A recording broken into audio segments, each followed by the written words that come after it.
Hi, everyone. Welcome to this Montana Book Festival event. I see people are still streaming in, so I'm kind of just gonna hold it here for a second longer. Yeah, it looks like people are throwing stuff into the chat, which is great. We don't have a ton of time, so I'm going to actually just dive in with introductions and we'll get this going. So welcome everyone to this Montana Book Festival event, the James Welch Poetry Prize reading and ceremony being held virtually here. My name is Lauren Korn. I am the director of the Montana Book Festival. I want to welcome everyone here into what is my virtual space for my office in the Mountain Press Publishing Company building in Missoula, Montana. I originally had some in line, I guess, or the lineup, someone else to read our Territorial Acknowledgement. The woman who wrote it and translated it into Salish, Aspen Decker. She was unable to be here today, so I am going to read that acknowledgement. The Montana Book Festival acknowledges that we are in the Aboriginal territories of the Salish and Kalispel peoples. The name Missoula comes from a Bitterroot Salish word, in Misutleko, which means place of freezing water. This name has been used for over 12,000 years since the existence of glacial Lake Missoula. The first Europeans who came here borrowed the Salish term. Sorry about that, had to move something over here. Borrowed the Salish term, in Misutleko, and modified the word to Missoula. Later, when glacial Lake Missoula melted, Bitterroot Salish began using an additional term for Missoula, which means place of the small bull trout. In 1855, the Bitterroot Salish were forced to sign the Hellgate Treaty.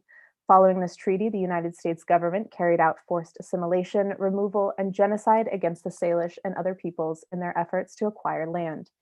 Yet despite centuries of colonial theft and oppression, the Tut'akan people are still here and thriving on their Aboriginal lands. The Montana Book Festival strives and will continue to strive to help promote Indigenous voices as one of the ways our organization acknowledges and respects the Aboriginal peoples of Missoula. For those of you zooming in from outside Missoula, on the back end of here, I think Kate is going to throw up a link in the chat so you can find out whose Aboriginal territories you're currently occupying. So go ahead, and if you'd like, go ahead and let us know where you're zooming in from this evening. I am really excited to welcome Brendan, Sherwin, and Heather, and Keetje Kuipers as well to this year's virtual festival. And I want to take just a moment more to take care of a little housekeeping, kind of the logistics side of this event. We want to welcome you as attendees to submit any questions you have into the Q&A specifically. If you have questions for our authors, submit your questions there. And then our event, I guess, partner moderator, Caitrick Hypers, will be introducing everyone, and Heather, who will be the moderator of the conversation later tonight, will kind of look at those questions and address them then. But do feel free, like it seems like you guys are doing, to use the chat function to talk amongst yourselves while this event is taking place. Yes, and so before I introduce Keetje, I also want to say the Montana Book Festival wishes to thank our event sponsors, Arts Missoula and the Whitefish Review. And we also want to thank our event partners, Poetry Northwest, the Beargrass Writing Retreat, and the University of Montana for helping fund and produce this event. We would not be in this space without them. So thank you so much. With that, I'd like to introduce you to Keetje Kuipers, editor of Poetry Northwest.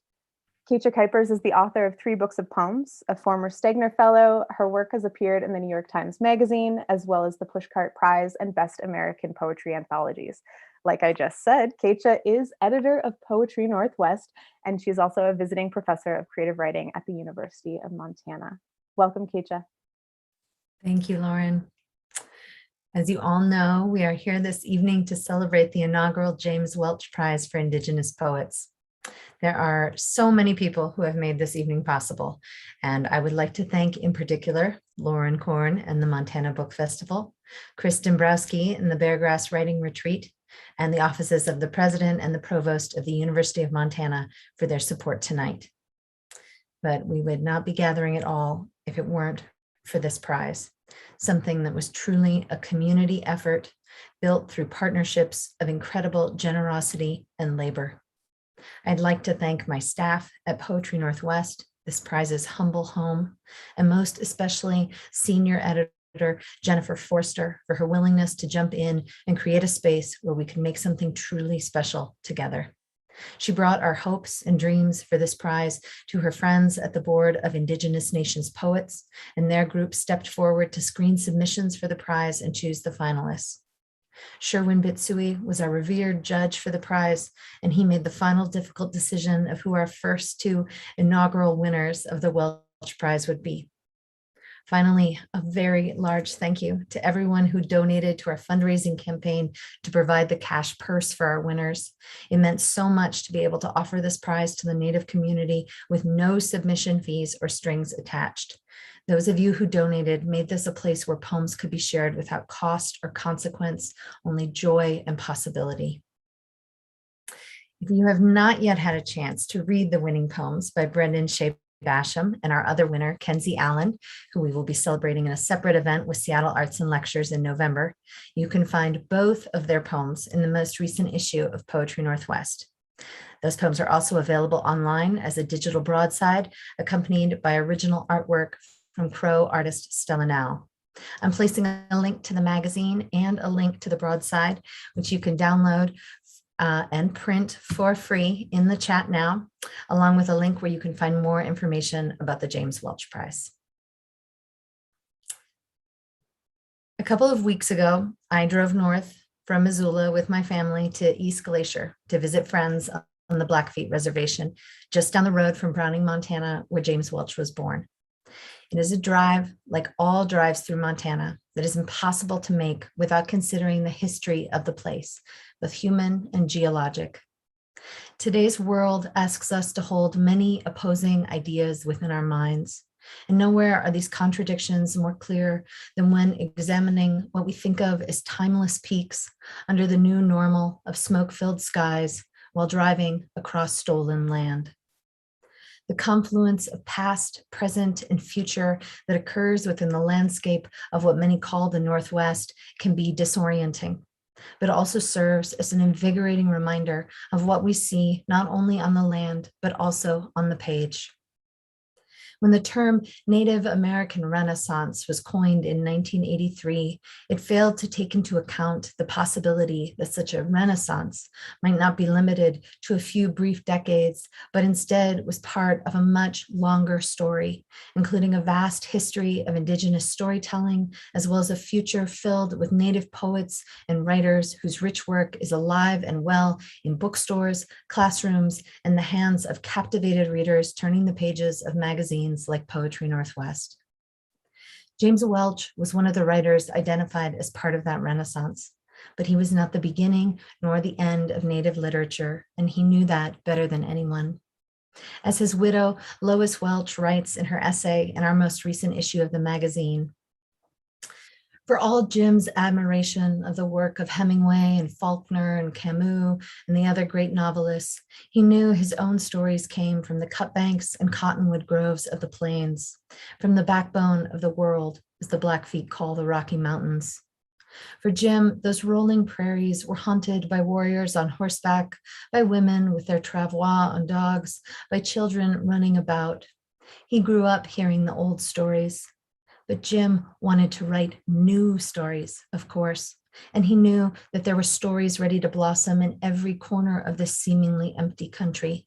He also knew that at best, they were stories that were considered officially unimportant. But Jim did write those new stories and those new poems. He wrote in a new voice that refused categorization or marginalization.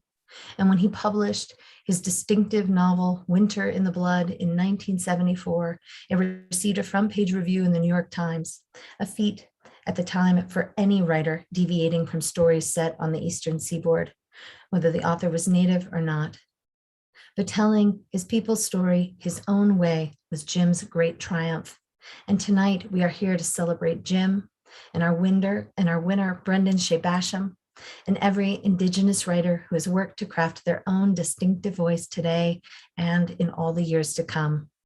Tonight, all of us here are a small part of one of the biggest and most beautiful stories that still, after thousands of years, is being told. It is a privilege to listen. It is now my pleasure to introduce our esteemed judge, Sherwin Bitsui, and Welch Prize winner, Brendan Shay Basham. Sherwin Bitsui is the author of 3 collections of poetry, Dissolve, Flood Song, and Shapeshift. He is the recipient of a Whiting Award, an American Book Award, and the PEN Book Award. He is Diné of the Bitterwater Clan, born for the Many Goats Clan, and has received fellowships from the Lannan Foundation and the Native Arts and Culture Foundation. And we are very lucky to have him here tonight. Brendan Shay Basham's debut novel, Swim Home to the Vanished, is forthcoming from Harper Books in 2023. His prose and poetry have appeared widely, and he is a recipient of awards from, among others, the Writing by Writers Fellowships and the Truman Capote Trust Fellowship. Brendan is Diné and recently received the first Native American Literary Award from the UCross Foundation. A warm and grateful welcome to both of you. Oh, Sherwin, you're muted. Thank you. Yeah. Is it my turn to talk? Hello to everybody in Montana and in the world. You know, it's good to at least be in some kind of weird Zoom proximity with you. But I am very happy to be here to celebrate Brendan's win, you know, and celebrate his work. I selected this poem. It was really difficult to even like select one poem or 2 poems. I think all of the work was really good, and I wish I could have just selected all of them and given everybody the prize. But but with this piece, it was very interesting because, you know, I recognized some words, but it wasn't about that kind of recognition, but it was just about the whole poem in terms of its relationship to uranium mining and to this notion of a monster, a yellow monster within the cosmology. And I really thought there's a kind of sadness in the work too, and I felt like there's something I was connecting to in terms of just, you know, climate change. I was thinking in terms of like when uranium was sort of discovered and you know, mined on the reservation, and I thought about that whole history as I was reading this poem and making my selection. And I just thought there's some beautiful sort of wonderful moments in the poem as well. And particularly the area where the arms of juniper pulled pinions from the mouths of children. I thought that was really beautiful in a kind of a magical way. And I didn't know Brendan wrote poetry. You know, I see him more as a novelist. So I was like, who is this person? I was like, I know everybody's work essentially, but I had no. And then, you know, when the winners were announced, and it was like, oh, how interesting that was. So congratulations, Brendan. Yeah, Sherwin. Yeah, I was equally surprised. I did not know that I had a chance, really. I'm primarily a fiction person, and the entry fee was free, so I had to submit something. But no, I took some time on this piece because it's part of where we grew up, and where there's not enough said about there's not. I'm sorry, I hear echoes, and I'm sorry for me to speak when I hear an echo. But yeah, Sherwin, for choosing this, and we know each other fairly well, and this is, I can't imagine how hard it was for you to pick between all of the different artists, because I see that list of the esteemed people that I'm a part of, or was in the short list or long list of, and They're all really like amazing writers, and we know a lot of them too. So this is really a big honor, but this is also for all of them as well. Absolutely. This is, it's not about one poem or one place or one tribe, you know, it's something kind of bigger than that. Yeah. Yeah, it was really just, I just felt it was original in a way that I hadn't seen some of the language. There were several poems, I think, to choose from, and the whole work, I thought, okay, there's something going on in these three pieces, and you know, you just have to choose one. But I thought, really wondering, like, who is this person? I mean, I couldn't, I absolutely didn't know. And even with Kenzie, the work it was all blind submissions. So it was nice to just look at the work and celebrate the work. And I felt, particularly with this notion of the tailing pond, do not drink from the tailing pond. I grew up in a place where there was the uranium cloud that passed through north of me, and in White Cone, and a lot of my relatives on that side have died of cancer, brain cancers and such. So it's a reality, and I thought maybe we do need to bring more attention to the survivors, and or just that situation. Yeah, absolutely. And there's still open pits. Oh, there's over 500 open uranium mines on the Navajo Nation. And it's kind of what my novel that I'm working on now, my second one, is about, or loosely based on. Too early for me to speak about that right now. But yeah, this is something that the mining of and the industry and the raping and pillaging of indigenous lands all across the world, not just on our lands in the Western states or in our country or in North America or South America, but all across the world. The biggest mining companies that I learned in my research so far are most of them have at least one or two or many more mines on indigenous lands, because they can get away with it, and they can get away with their,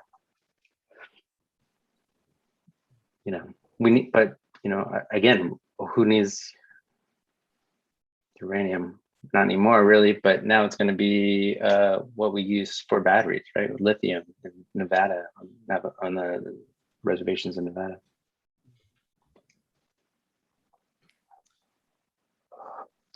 I feel like you guys are foreshadowing the Q&A with Heather that's to come. Oh, I'm sorry. Maybe we should read the poem. I'm looking forward to it, but yes, please do read the poem for us. I would love to hear.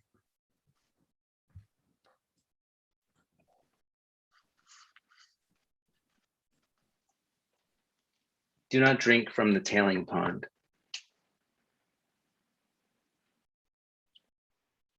Stir together Pletso, the duck in her grease bath. Bathe her delicate saunter. Tomorrow she'll wish for the arms of juniper, to pull piñons from the mouths of children.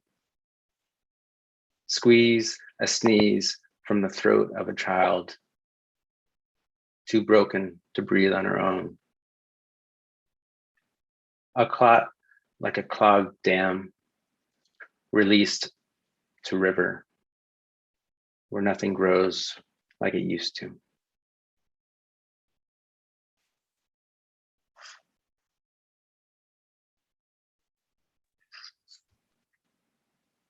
Thank you, Brendan. I remember the first time that I heard Sherwin's poems read aloud. Jennifer Forrester read some of Sherwin's work at a gathering that a group of poets were at many years ago, and from his first book. And I remember thinking how completely striking and original they were, such a sound that I had never heard before. And I feel very much the same way about that poem that you just read for us. I mean, very different from Sherwin's, but also so different from any other voice that I've known on the page. And I love what Sherwin said too about, knowing the native poets that are out there and looking at this poem and saying like, who is this person? Like, I don't know this voice. I want to know this voice. So it is very exciting to meet your voice tonight. Thank you. Thanks. That's very flattering. And I'm just humbled to be here. Sure. I don't write a lot of poems, but I wrote a novel, and I when I was writing it, I was thinking a lot about Sherwin, actually. So the prose, I mean, it's hard to find definition between the way that we see the world, right? The perspectives that we have, and perspective is a very cultural thing. So I'm not going to say that my novel is going to be a hard thing to understand for anybody, but it is poetic. Well, now you just need to write a book of nonfiction, and you'll be a triple threat like James Welch. So we will wait in great anticipation. Nice. Sherwin, will you read some of your beautiful poems for us? Okay, thank you. Yeah, it's wonderful. I mean, James Welch wrote poems and then was also a novelist, so it's really fitting that you get a writer who moves between those two realms. It's interesting. Whatever's bigger than us is really an interesting to sort of fall into that. I will read just some new work. I've been working on this manuscript for a while now, and I think I'll just start wherever, and I think I've got like a little bit of time. I've got a little coal also, so this is called The Unveiling. In this unveiling, a rain-stabbed blackbird's obsidian sighs rise from meat-fragrant slits in our speech patterns, where a way of seeing bare branches at a cave's withering mouth is also a way of nozzling bird caw to thieved land, or scissoring fog-lobed night into half moons, while a bell's deoxygenated moan, weeping for its lost reflection, is hauled away on a horse-drawn hearse.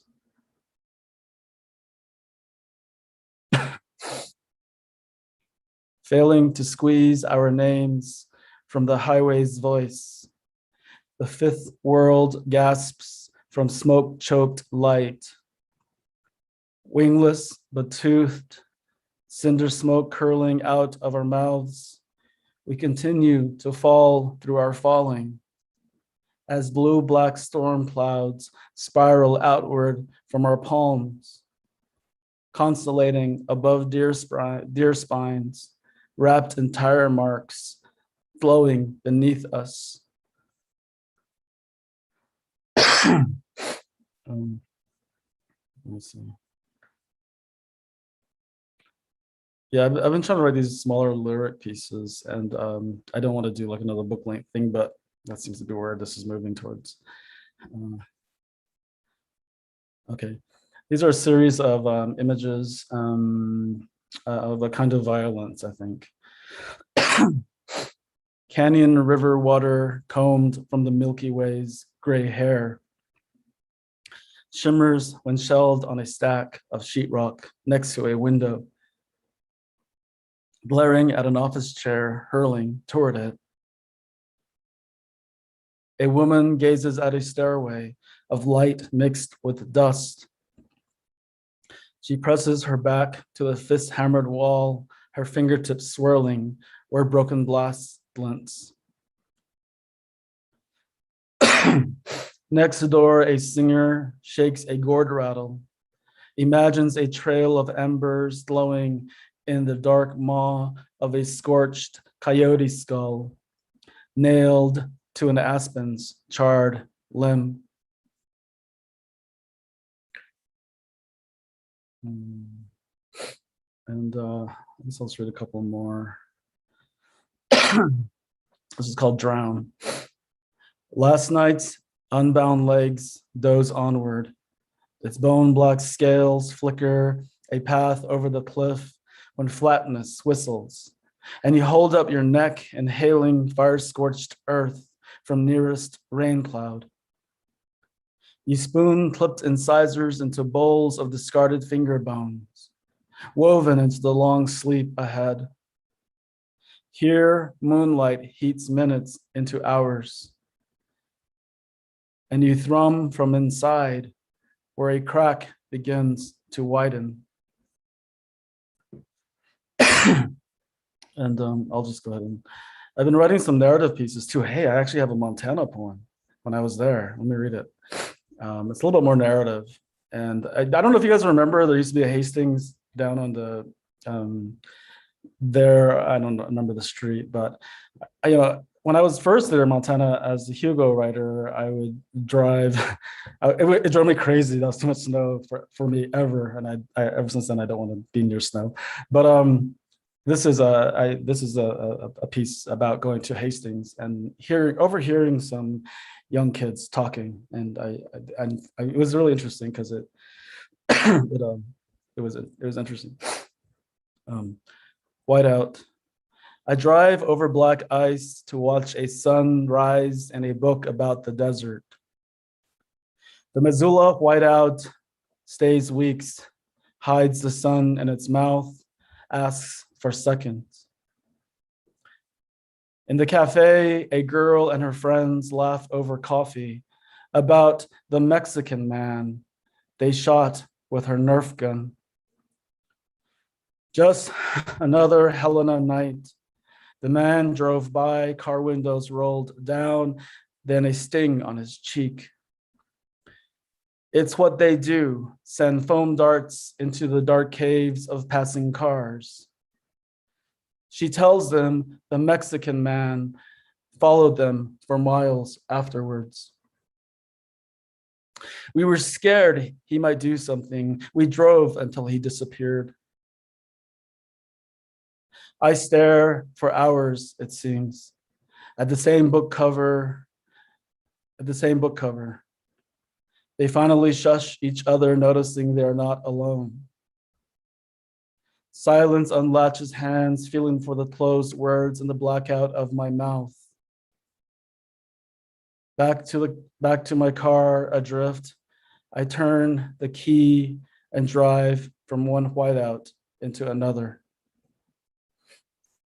And thank you. I'll end there. Thank you. Thank you so much for those poems, Sherwin. I feel like I remember that last poem maybe from when you read at the Beargrass Writing Retreat.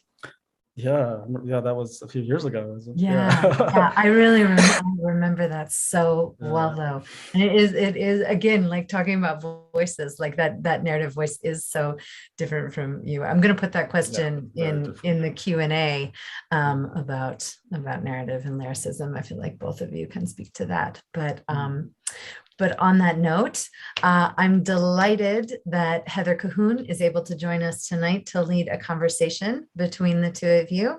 Heather Cahoon is the author of the remarkable debut collection of poems, Horsefly Dress. I love those poems so much. I wish that we were getting to hear them tonight too. So please, I encourage all of you to seek out that book. She is an assistant professor and director of the American Indian Governance and Policy Institute at the University of Montana and a member of the Confederated Salish and Kootenai tribes. Welcome, Heather. Thank you. So I'm so excited to be here and really just thrilled to get an opportunity to visit with Sherwin and Brendan. And just wanted to start by thanking you both for sharing your poetry and very beautiful poems, very generous in their images and the tone, just very lovely. So thank you for that reading. So the topics that I want to engage you in conversation tonight are sort of centered around the themes of voice, craft, and purpose. So my first question, and each of these questions are for both or either, whomever feels inspired to respond. But the first one is what serves as your primary motivation and inspiration for your writing?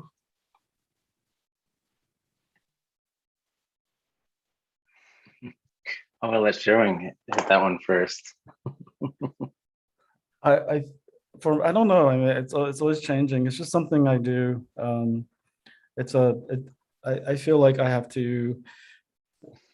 I don't know. I mean, I thought usually people have answers for this, but it always changes, and I think I'm just really interested in creating beauty, or just creating an image, capturing an image, and I like to. You see my Instagram. Also, I take photographs and I paint. So I was thinking, like, maybe I'm just in the world to collect images, or to bring images into the world. So I get drawn into poems and books of poems, always out of like being startled by something.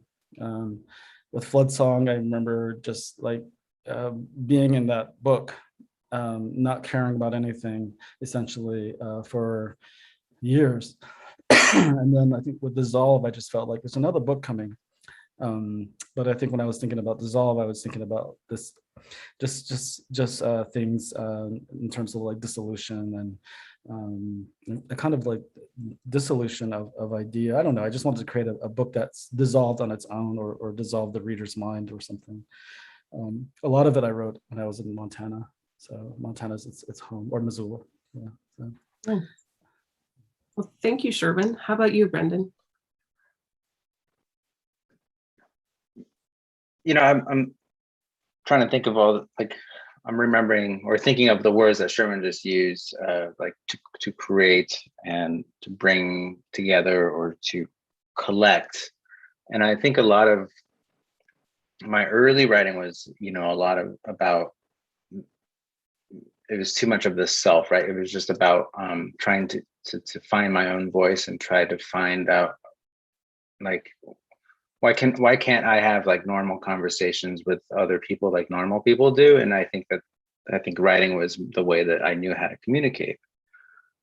It takes me a little bit longer to like have a conversation with people. If you go to the East Coast, if you talk to my partner, who's, she's very quick and very like charming and dashing, and she can like just on the top of her head, like have any kind of spur of the moment conversation with any stranger in the world, and I'm hiding behind the couch. So that's what a lot of poetry has given me, is an understanding that there is this shared consciousness between weirdos, and we're part of that special club. It's about our perspective and how we see the world. We do collect and bring things to the table, but when we also create things too, in the process of those collections. And it's a way of understanding and eventually, understanding things that we want to understand and writing into this darkness that we don't want to write into. That's the main purpose that I want to write into. But the audience comes quite soon after that. Like you don't realize until later that there is an audience that also has these human emotions and that can connect to you on that level, and you can create this bridge between worlds, between consciousnesses, between perspectives.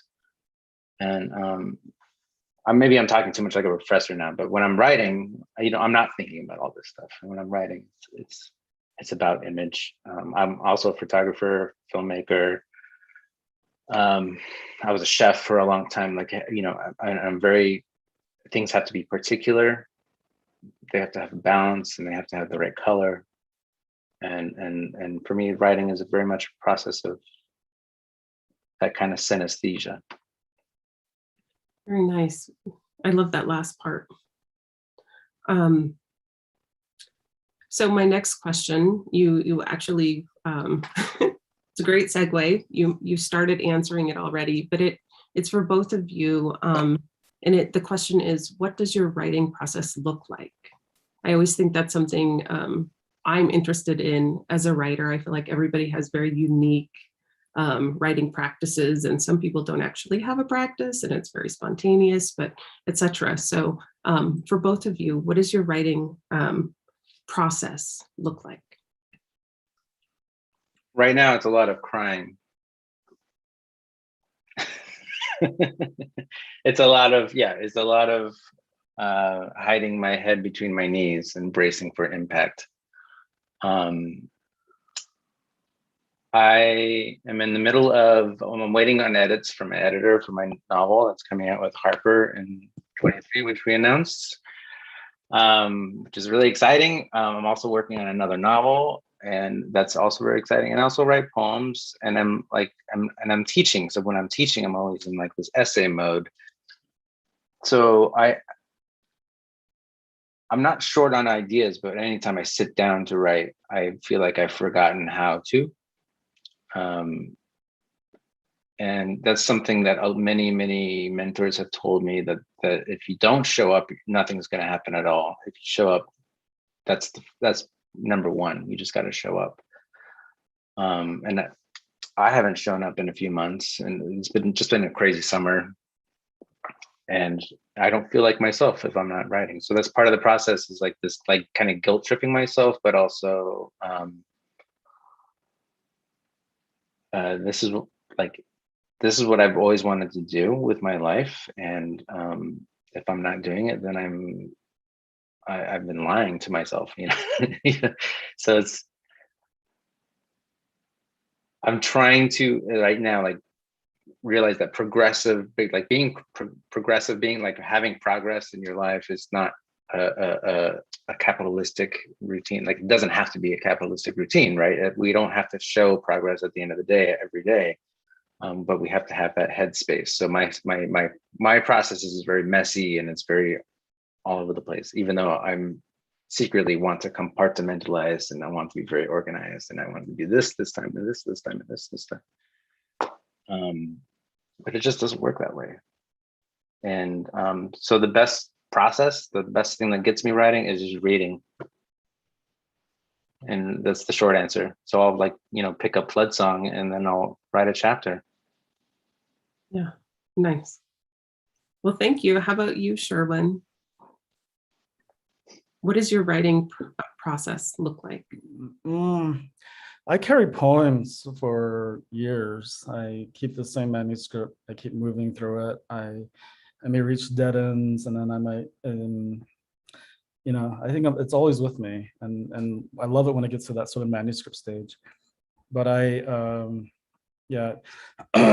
think the initial start is usually, it's I'm always kind of in a very vulnerable space, and I feel like my writing, I need to go into those depths of uncertainty, and I need to feel a kind of darkness, if that's the correct term. I just definitely kind of like I need to look straight at the world. I don't need any kind of, I just need to see it, and then when I see it, that's really trippy, right? When you see reality, and then and when that happens, I think the poems come. And so I don't really have I can't write a poem if somebody asks me to.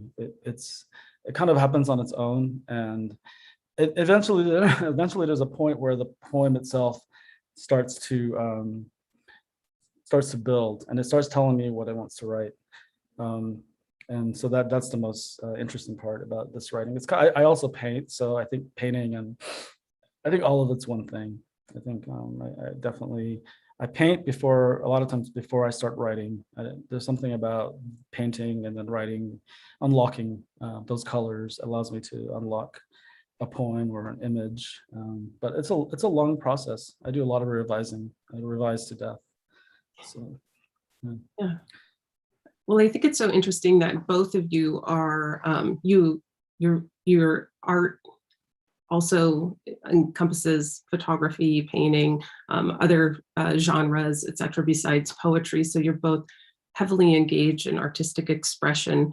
Would you say that there is, in terms of like your careers and being able to have time to focus on engaging in each of those different artistic expressions or forms that you do, that you're drawn to.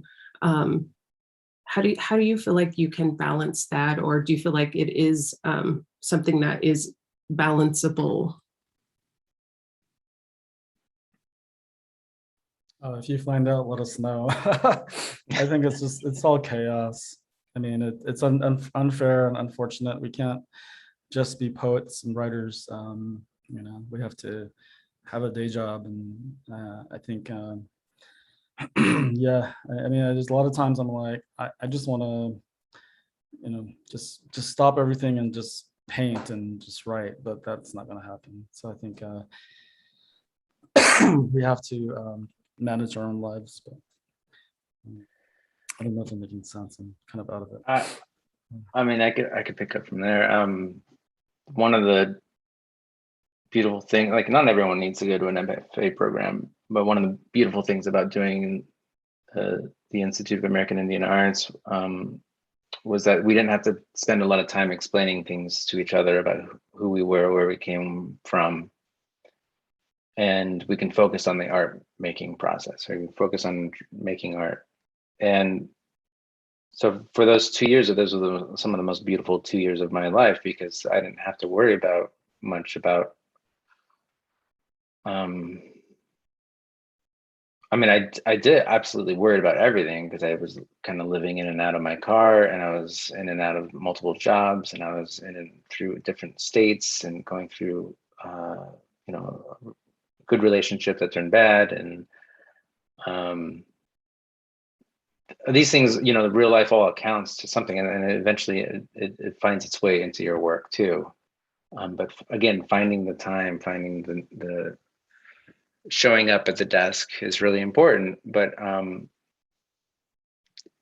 if you're not looking at that world in that same view, and you're only looking at it in the lens of, oh my God, I need to pay the bills. Oh my God, I need a new place to stay. Oh my God, you know, what's happening next? Then it's hard to do anything, let alone be creative, right? Like that, or maybe some people that's what they feed on, like that chaos. You know, you feed on that chaos, and maybe that's what I was doing. Maybe I was feeding off that chaos, but at the same time, that was my most productive time of my life as far as being a writer goes. But I also was a chef for like 17 years, so I'm like, now is my time to do a lot of catching up.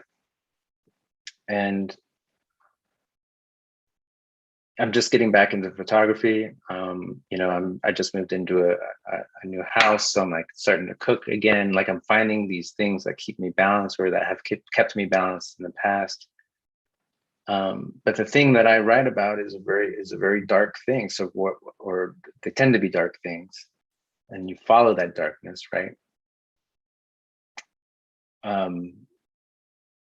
But for the first time in my life, I'm like settled, and I have proper income, and I have like a house, and you know, everything's really great, and I love my dog. You know, like, how do you write when everything is going so well?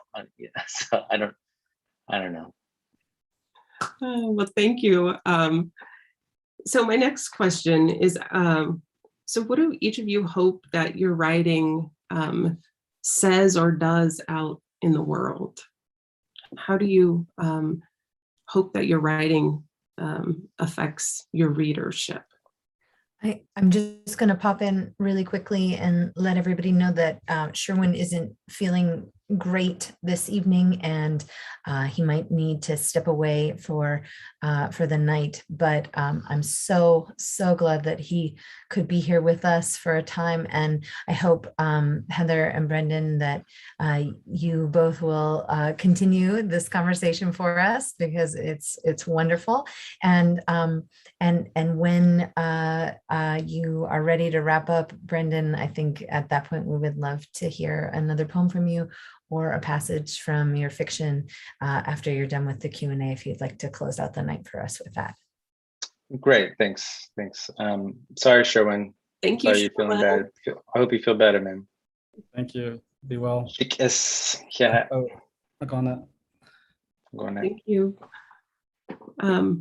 Yeah, so Brendan, if you're interested, I could repeat the question, but it's, what do you hope that your writing says or does out in the world? Well, I think Sherwin mentioned it a little bit earlier. This poem in particular was very much about a real place and a real thing, and maybe a real monster. Tletso in Navajo and Denebizad is yellow dirt, which is what the uranium looks like in the soil. And if you didn't know that word, it was you might not have understood exactly. I mean, you know what a tailing pond is, but you wouldn't have understood maybe that Tletso is uranium specifically. And I'm working on this new story that kind of revolves around some of these issues on the reservation or on the Navajo Nation or on all indigenous lands, really about the mining of precious metals. And not enough people know about it. Not enough, like that's number one. We need to share this knowledge with people. There's over 500 open uranium mines that have not been cleaned up in the Navajo Nation alone. There in 1977, there was a major spill from the Church Mine uranium processing plant.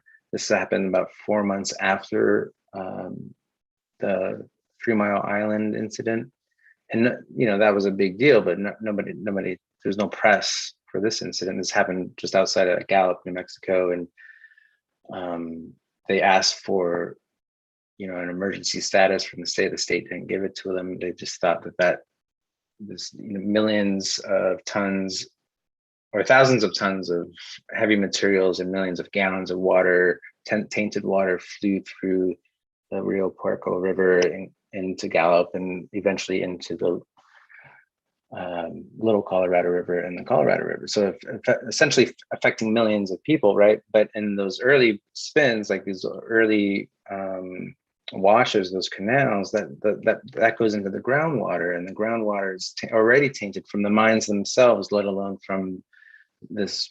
Anyway, these are things that people don't know about, and that's one thing, is to be informational about it. And the other thing is to write a story or to write a poem or to write a narrative that people can effectively say that, yeah, this has been going on for a long time. Finally, somebody understands what's happening, but also, oh, someone actually has feelings too and emotions, and maybe we weren't wrong in mourning 7 out of 12 babies that have died from uranium poisoning, from the groundwater. Like this is not something that should be second guessed or something that should be swept under the table. These are obviously things that the whole country needs to worry about. And it's not just the Navajo Nation, as we all know, it's indigenous nations all over the world. Yeah. So, but I mean, that's I'm sorry, that's like the sad long answer, but there's a ultimately, I do want to put something beautiful in the world as well. As like what Sherwin said is I want that to be a contribution, but I also, there's a political influence as well. Yep. Yeah, I feel like a lot of indigenous writers feel that dual sort of not pressure, but opportunity to, illuminate the beautiful, but also draw attention to an issue in a political way. So I can understand that. So my last question to you, and then we'll take a couple questions from the Q&A that people have submitted their questions there. But my last question for you is where people can find more of your work, including your forthcoming novel. My website is papayathief.com, and there's a few links there to some of my work that's online. But right now, my book is going through the editing process right now, and we're hoping early 23 from Harper, and they're expecting to promote it. So I don't know. I don't want to be shy about it, but I still don't believe it, and it's kind of mind blowing. But you know, it's the late. You know, Harper also publishes Louise's books, and this new novel that just came out, the Love Songs of W.E.B. Du Bois, is, you know, even though this company is technically owned by News Corp, they're actually coming out with some really, they're picking up some great authors and putting out some really great work. Yeah, thank you. Early 23, and then in the meantime, I'll have some more stories coming out soon.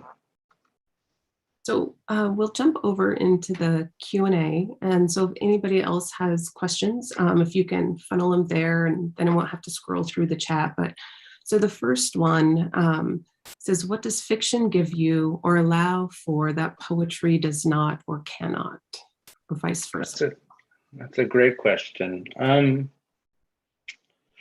A lot of my the novel Swim Home to the Vanished, actually started in snippets of poems or more like rambling prose things. And what I loved about rambling prose things is that you could be a little bit more beatific, right? You can be beautiful and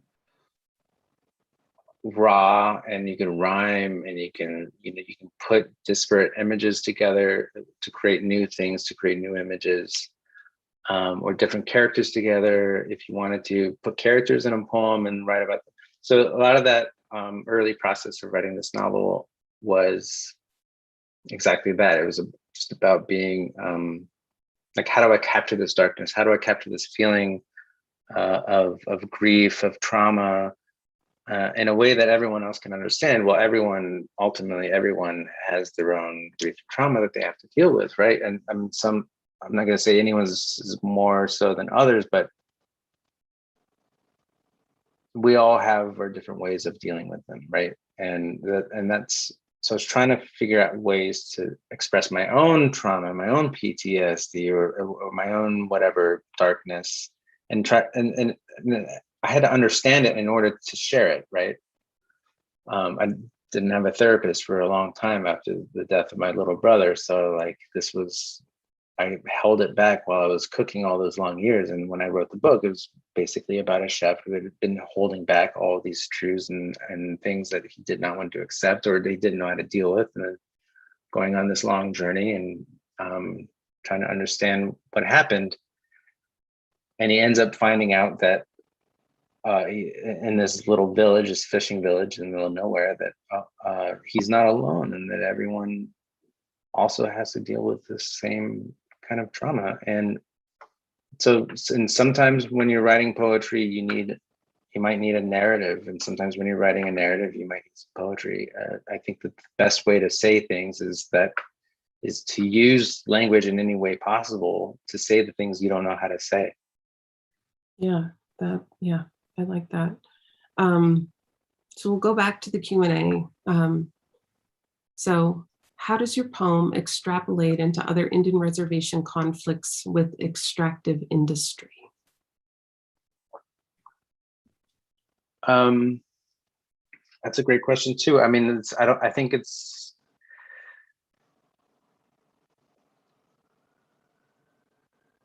I've already explained myself on this one. This is a very universal thing in all indigenous nations around the world. I did a lot of research prior to writing this poem. I was working on research for the next novel that I'm working on.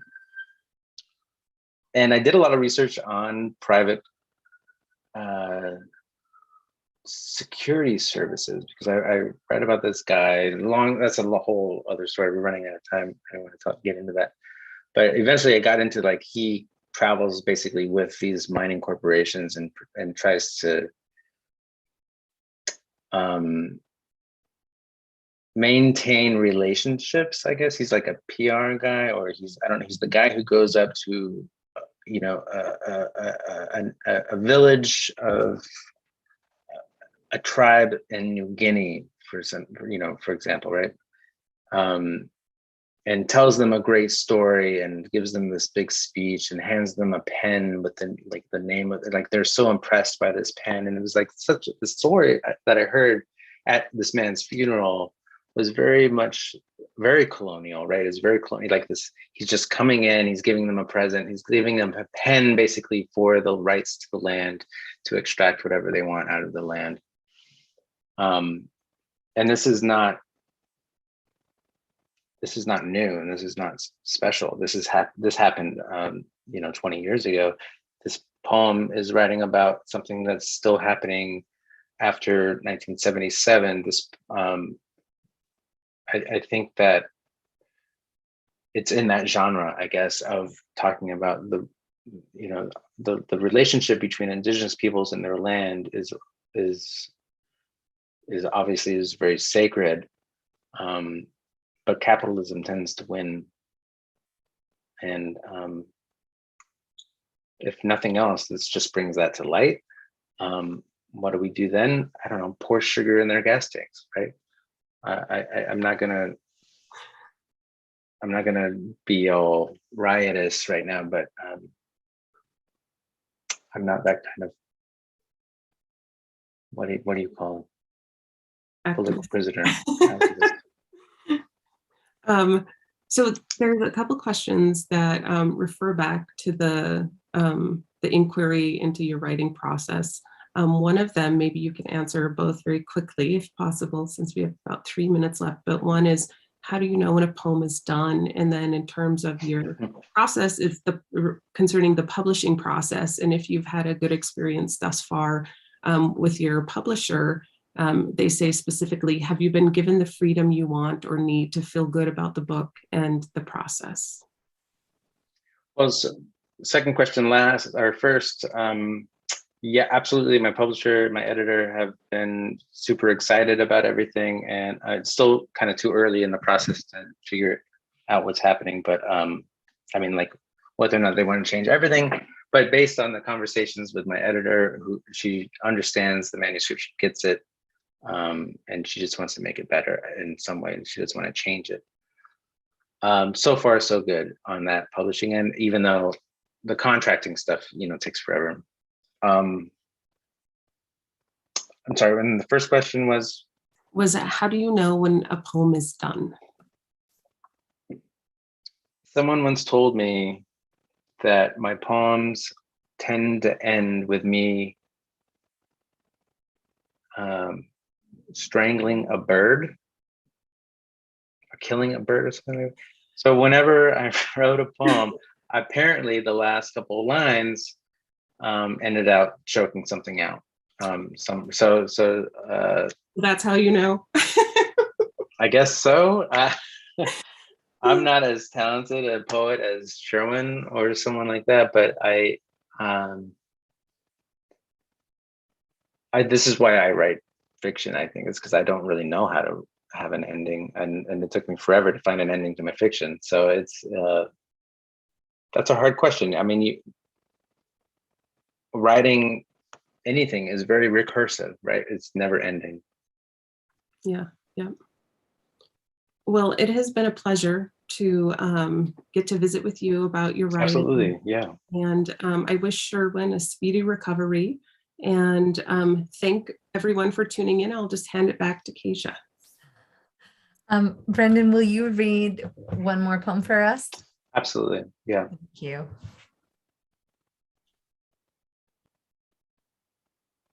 Both of these poems are birds.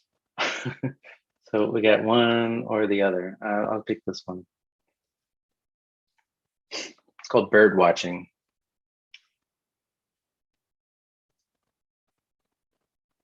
Penniless, broken pod, he picks under the magnolias, toothless and timid, like wisps of winter rosebush.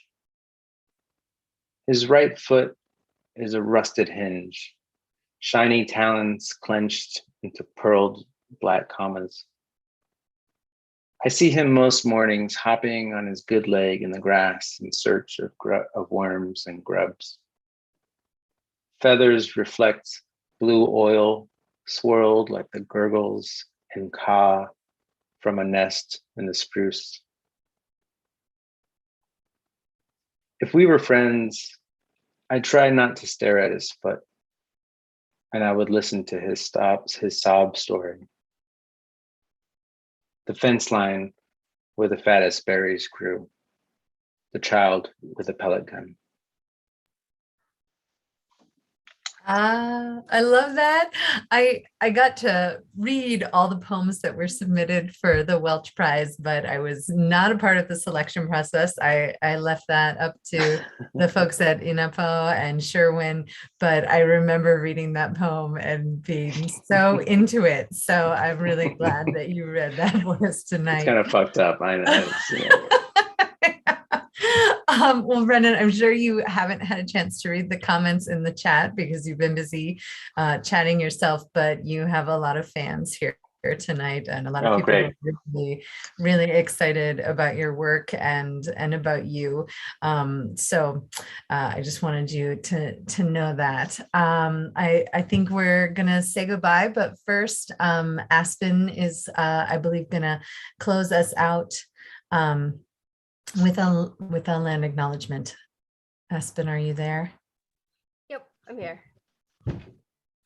Says I can't start my video, but I guess that doesn't matter. Okay. Go ahead, Aspen, try again. I think you might be able to now. Okay. Right. Lablamsh and Epesiat Quest. My name is Aspen Decker, and I'm a member of the Confederated Salish and Kootenai tribes. And I want to thank you all for saying your poetry. It's very beautiful, and it's good that you're getting your voice out there for issues that are very important to Indigenous peoples. So much. Yeah. Thank you. Nah. Esmist es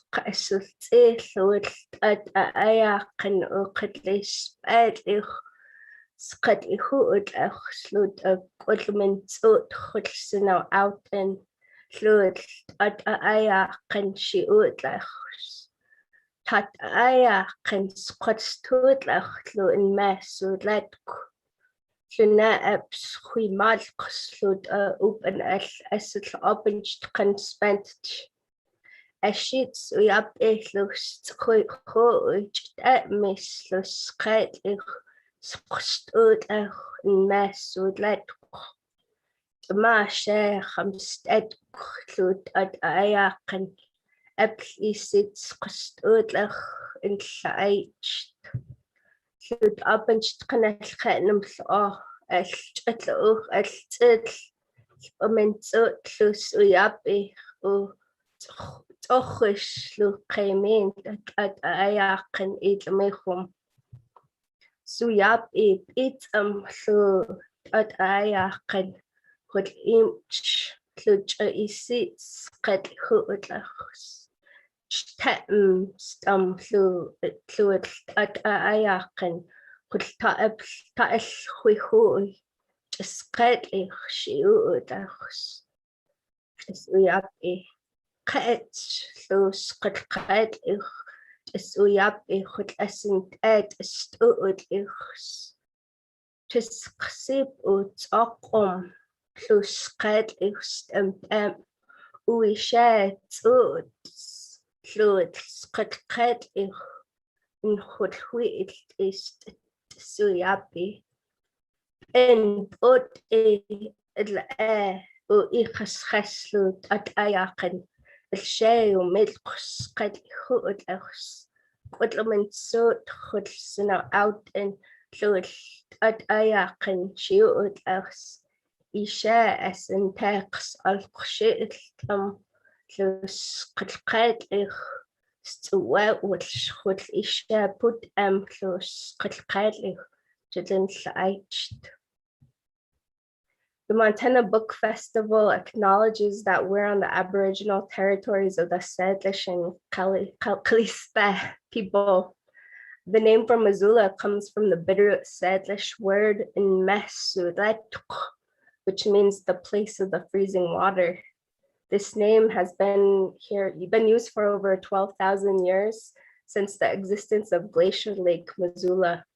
The first Europeans that came here borrowed the Salish term in Mesulet, or there's a short word in Mesule, which is modified to Missoula. And later, when the Glacier Lake Missoula melted, the Bitterroot Salish began using an additional term from Missoula called Inshaicht, which means the place of the small bull trout. In 1855, the Bitterroot Salish were forced to sign the Hellgate Treaty. Following this treaty, the United States government carried out forced assimilation, removal, and genocide against the Salish and other indigenous peoples in their efforts to acquire land. Yet, despite centuries of colonial theft and oppression, the Tataayakan people are still here and thriving on our Aboriginal lands. The Montana Book Festival strives and will continue to strive to help promote Indigenous voices as one of the ways to acknowledge and respect the Aboriginal peoples of Missoula. Oh, did I cut out at all? See, my screen's No. kind of weird. You didn't. Oh, Thank good. you so much for your beautiful voice in the air tonight, Aspen. Thank you, Thank Aspen. you. That was wonderful. And thank love- you all for joining us. Yeah. Thank you for having me. Yeah. Thank you, Aspen, Keetje, Brendan, Sherwin. I hope you're feeling better wherever you are, and Heather. Congratulations, Brendan. That poem and your poetry is beautiful. Thank you to everyone watching and participating. Thank you to our event sponsors, Art Missoula, the Whitefish Review, and again, endlessly to our event partners, Poetry Northwest, the Beargrass Writing Retreat, and the University of Montana. I'm going to leave it at that. I feel like that was such a beautiful note to end on. So thank you all for being here. Thank you.